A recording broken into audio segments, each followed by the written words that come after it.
Hi, hello, this is Keisha Green again. That was part one that I talked about. Now, this is part two of continuing where I left off on. Trying to put these in 30 minutes segments, not to overwhelm anybody with my story. But I know my story is a story so many others have experienced and don't know how to talk about it. Some will never talk about it. Some will carry it to their grave because you got some that who have been caught up um, into the snare of the predator are married women who are still with their husbands, and they know if their husbands was to find out about it, um, that will definitely be a whole nother situation.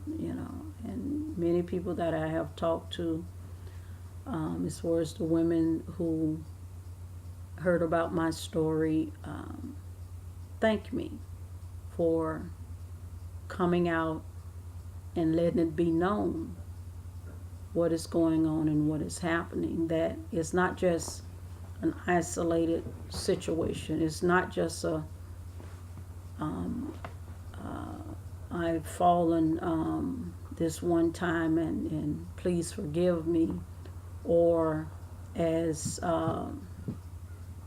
Creflo Dollar made the statement, oh, he just had a wreck. No, it's not a wreck. Notice a tsunami where many lives have been destroyed and hurt and bruised, and families have been um, torn apart. Lives have been changed drastically. Um, and no godly sorrow, no repentance, no I'm sorry, no forgive me, no, uh, restoration as to the leaders. And what we have to be mindful of is that we're dealing with the victims. Um, so often they're not being dealt with. If they're being dealt with, it's in a negative sense. It's in a negative reason. They're the reason. They're the cause. They're the one entice. Not realizing that the person themselves is the cause, and that it's not their first, second, third, fourth, fifth offense. It's a lifestyle that this person is living. So to start back up as far as um, what took place and what happened, me trying to get away from all of that, me trying to um, separate myself from that, because I could tell you this: no one who really have a relationship with God can stay in something like that and be comfortable. Could stay in something like that and be at peace. Um, I remember my husband coming home and um, trying to get things back on track. He hadn't changed. He still was a roof. Not trying to say the dog, but he still was. I did say it, didn't I? But anyway, but I still had that open opportunity to just say, okay, we can try to make this marriage work. Only to behold, it did not. But I recall an incident that took place and happened, like I say, nobody in their, God-fearing, having a relationship with God, mind could stay in a situation like that and be at peace. There's no way. And all of this troubled me. All of this, I was losing it. And I almost lost it. One day I was at work and I just couldn't, just the thoughts just going over in my head and in my mind is, how can you have gotten yourself in this situation? What was you thinking? You're no good. It was just going over and over in my mind, all the thoughts and the things that was in my head. God's not listening to you. God don't hear you. And I took off, got off work, went to the bank and took what money I had out of the bank. Called my mom, told her to pick one of my sons up from daycare, and the other one already, walked home at the time, so he was already there. And she was asking, and I didn't even let her lead on as to what was going on, what was happening. I said, I just need to get some time off for myself. And I hit the road. I headed south, not knowing where I was going. Head pounding, all these thoughts just running to and fro. Oh goodness, I was a train wreck driving, heading 95 south. Felt like I was driving for forever, but I wasn't. And finally, got to somewhere where I could get a room, and I needed to get some Tylenol or something to get rid of this headache, because I was crying and talking and crying and talking and I didn't know. I did not know what would become of me. I just know I needed to get away from it all.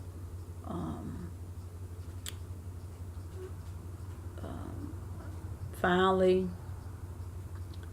I called my sister, who knew of, the situation, because I had mentioned to them before, because I was trying to get away from it all. So I called her, let her know where I was and everything. And so, of course, her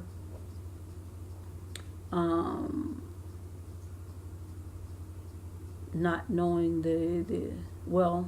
take that back, she didn't find out till after I got back. So after I called her, then she called, and told them, because he had called her asking where I was.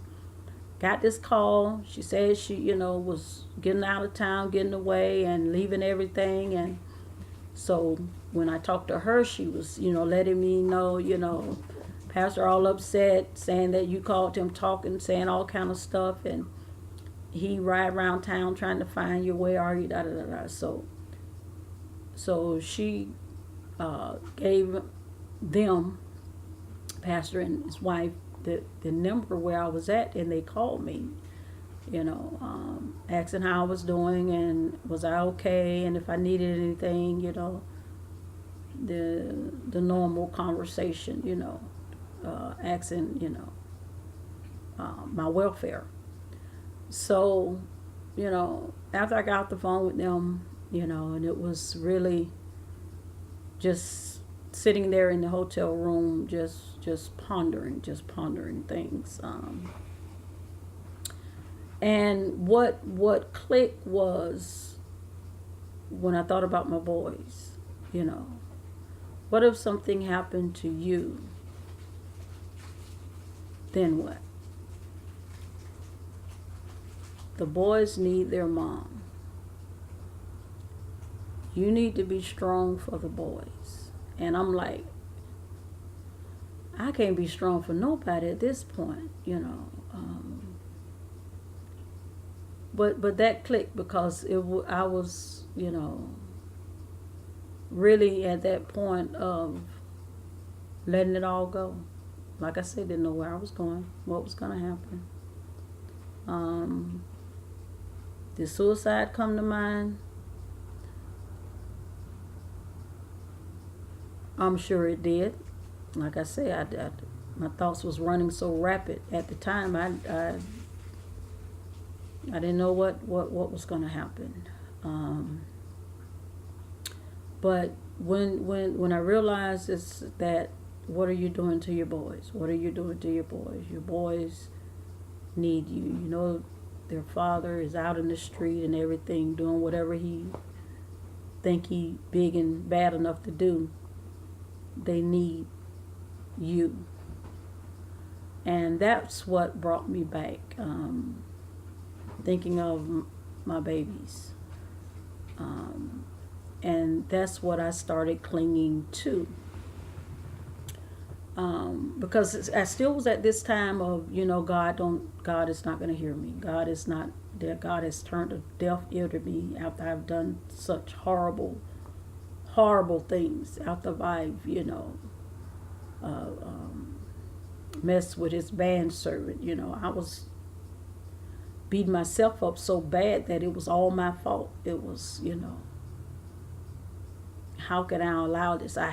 Something I had to do. You know, something I caused. Something, you know, and I did this for some years. I did this for some years. That I stayed in that dark state. Couldn't talk to nobody, wouldn't talk to nobody about it, you know, still there in the ministry, serving, going on, and thinking, where's my life going? You know, what is becoming of me? And I tried to, you know, finally, rather, I tried to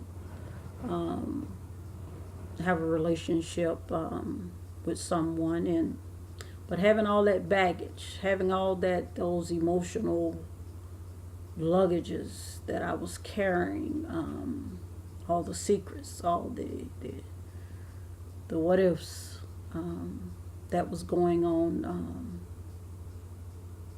you know, still trying to find someone to love me. At this time, of course, dating, and I already got a divorce. Got divorced in '93. So a year after all that craziness happened, I did end up getting a divorce because I couldn't see myself in a relationship of being abused on one side and living the lifestyle that I was living on the other side. So it was like, no, I will not allow myself to be in this relationship to justify anything. And so did get the divorce. But through all of this, you know, your mind go through some things, and that's the thing that I wanted to bring out as far as those who has been victim of such things, victim of this type of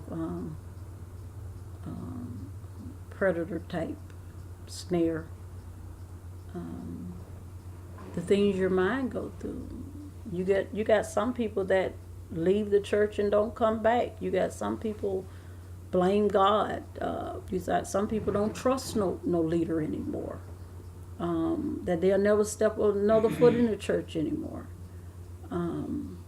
Because they didn't have nobody to talk to. And then when they did talk to someone, it was their fault. They got judged and condemned and saying something you did. Why did you allow it to happen?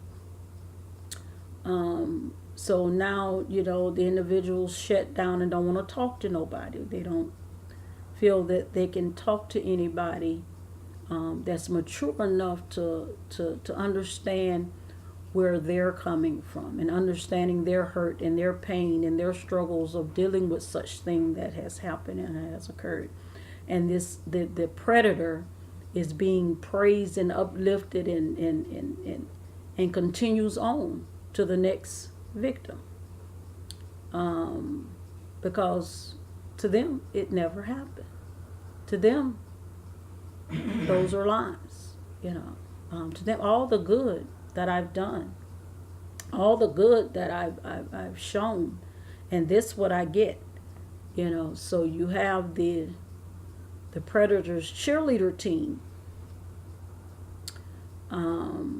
who boosts them up, of all the good and those just lies and just trying to tear the man down and all of these other things. And what in a predator's mind is like, wow, that gives me power. I could move on to the next victim, and I can continue. And so that's what took place and happened. Oh, now I can continue on because I have my cheerleader team that lets me, that defends me, and lets me get away with it. All I have to do is just tell them it's not true. They're lying on me, and and I'm before God. God will strike me down here if I'm not telling the truth. All kind of things that that was coming forth and was stated when accusations was coming forth. It was they all out to get me. So you got the cheerleader team for the predator, being in the defense. Oh, I'm gonna defend my pastor. I fight for him if I have to. Going forth and making all these statements here, not really understanding, listen to see whether or not if those things that is being said or by the accuser, but going forth and making this statement because of all the good, what I know him as. And I'm not discrediting that, but I am saying that there's two sides to every story. But we always say there's three sides: his sides, your sides, and the truth. So, but the truth will prevail. The truth will be revealed. That I can say. But going on, trying to, move on with my life. But I'm moving on still yet carrying the baggage.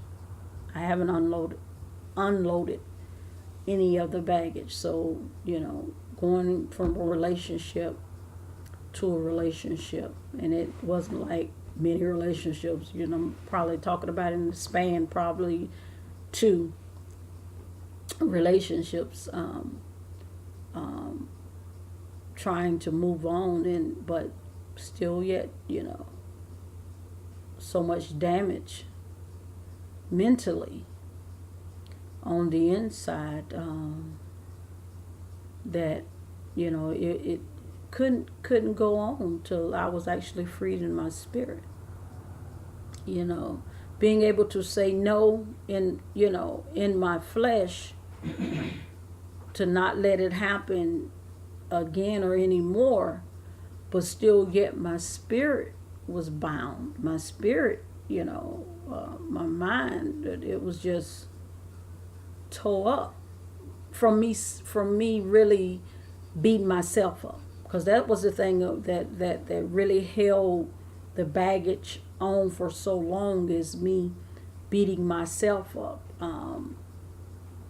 I call it self-mutilation, in the spirit, because I just, couldn't see how I could move on in God spiritually.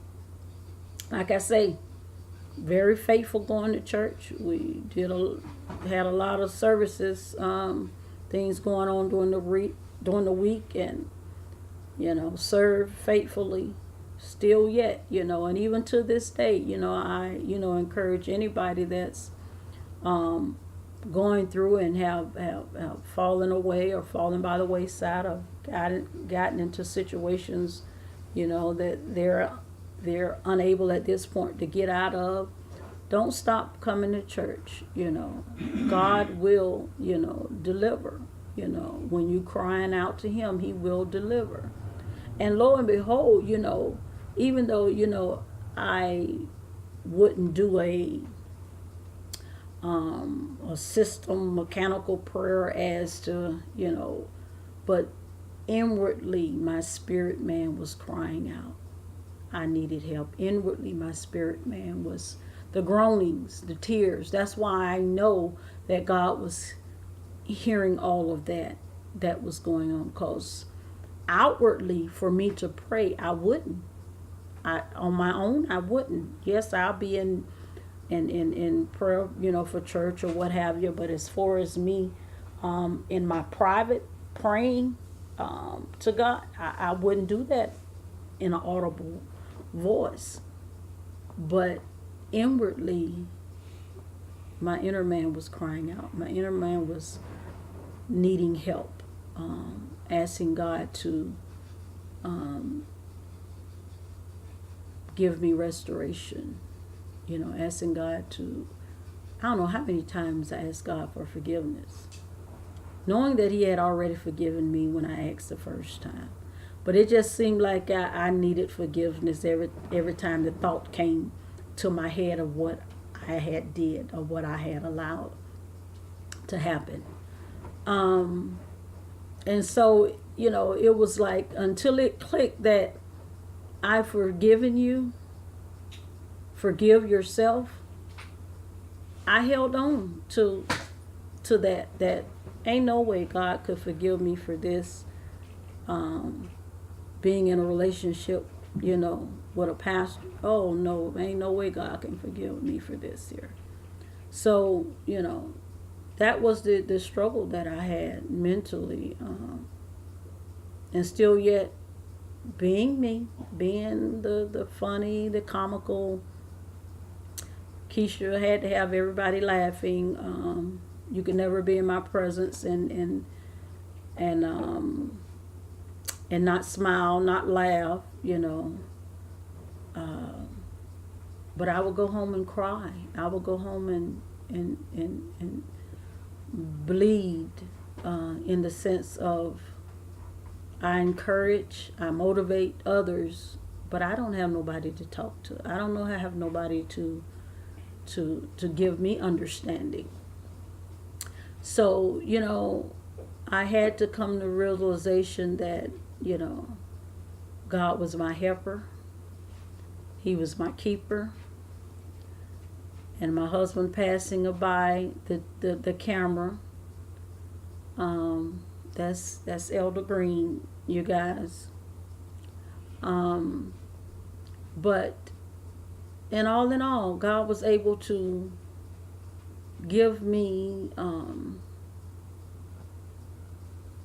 that was my blessing, passed by. Let me go forth and say that. But that's another segment though.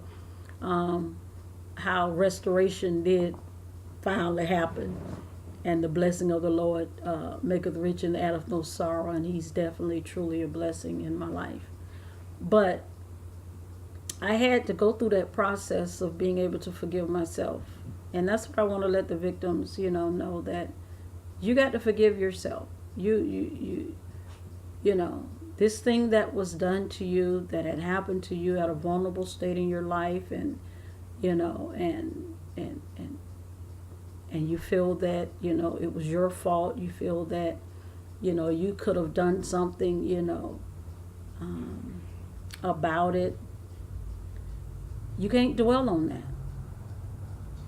You can't dwell on the I should have did this, I should have said this, I could have, went forth and told this person, that person, or what have you. But when you're really truly hurt by things such as this, it's hard to really talk about it. Especially when we have put in place or have certain things you just don't talk about, certain things you just can't tell people. They're not mature enough to receive the things that you're going to. So you hold things in. You don't want to hear the backlash of people judging you. You don't want to hear the backlash of being blamed for the situation. So until I was able to release that and forgive myself, because God had already forgiven me, so I had no peace because I wasn't receiving the peace that God was giving, the peace that surpasses all understanding. Let this mind be in you that's also in Christ Jesus. My mind being transformed, I was not letting that happen. I was not letting that take place, because I figured, no, you need to chastise me some more. No, I need more chastising than what I've had. You're not through chastising me. So I was chastising myself because I figured God, he didn't do a good job at it, just by not having me have peace with it, being in this situation. So that's why I say, a lot of times people think, the chastening of the Lord is, God ain't here to kill us. He's not here that's the enemy here, to kill, steal, and destroy. But he say he's come to give us life and give us that more abundantly. So the chastising of the Lord, even when David went forth and numbered the people, the children of Israel, and he realized, after God told him, the things that he had did was wrong, by because he was numbering how many people he had. Okay, you're numbering how many people as though those are your people, those are God's people. And so, but God gave him a choice as to what his punishment will be. And so David realized, that don't want to go in the hands of my enemy, because they're not going to be merciful. So he wanted God's punishment that God had chosen to punish, because he knew that God's punishment will be with mercy. So when you hear people talking about God struck this person with this and done this and that, no, God is not going to take his children and destroy his children. No. With loving kindness, he has drawn us. He has brought us unto himself. He came to set the captives free. God want to free us from all of these things that's held us bound. He's not wanting to hold us in those dungeons of despair and defeat and depression and oppression. No, he's wanting to bring us up out of the muck and the mire. He's wanting to lift us up high above everything else. He's wanting us to ride on his wings. He's wanting to cover us with his wings. He's wanting to love on us. We're the apple of his eye.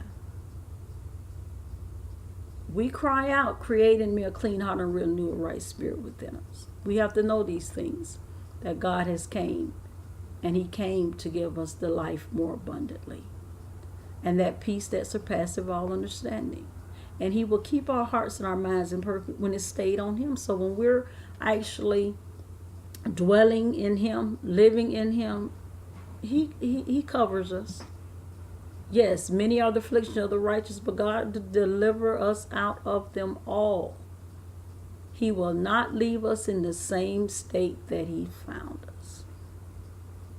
when we yield ourselves over to Him, cry out to Him in sincerity. That's why I say godly sorrow, repentance.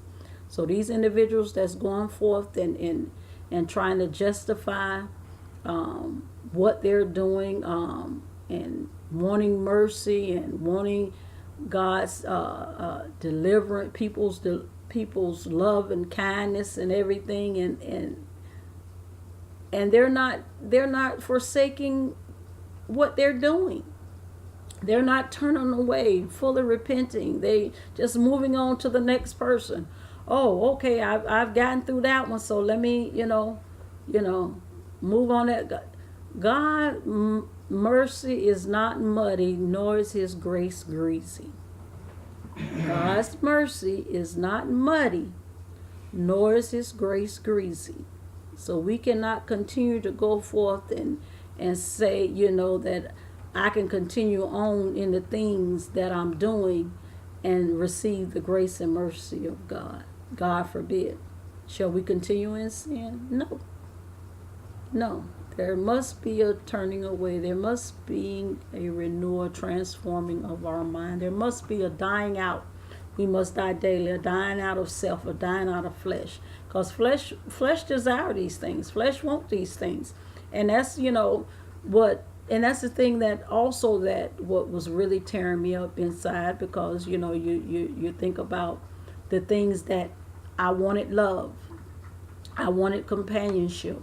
I wanted somebody to love me for me and not, treat me like I was nothing. And so when this came about, and when the approaches came and the statements that was given, that was lifting me up in the sense of giving me all these accolades of how beautiful I was and I'm a lovely person, I took into that. I desired those things, so that drew me even more into the trap that I didn't know what was waiting for me. And I fell into the trap. So yes, God don't tempt no man with sin. God don't tempt no man with evil. We are drawn away of our own lust and entice. So that weakness that I longed for, that became a trap for me. And it was hard for me to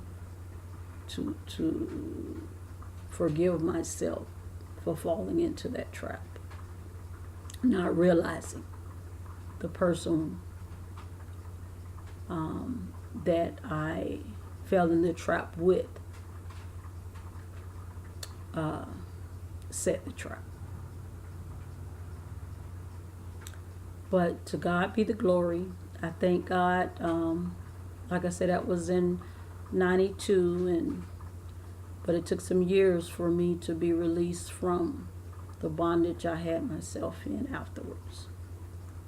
So to you that have experienced this or experiencing it now, you do have a voice. God is hearing that cry. And that's the thing of it is that our spirit man, God is a spirit. So that spirit man is crying out to God, and He hears that. Even if you don't say one word, He hearing you, the cries that you're crying out, the tears that you're shedding when nobody else knows, when nobody else is around. When you're on the out, you're smiling and you're going on as life, like everything is all fine. But they don't know the dark part that's missing the light. So you guys be blessed. We will continue on in this segment, Predator in the Pulpit. God bless you, and be encouraged. And encourage someone daily. Just give them words of encouragement daily, because you don't know what your neighbor could be going through during these times. God bless you, and be encouraged. Good night.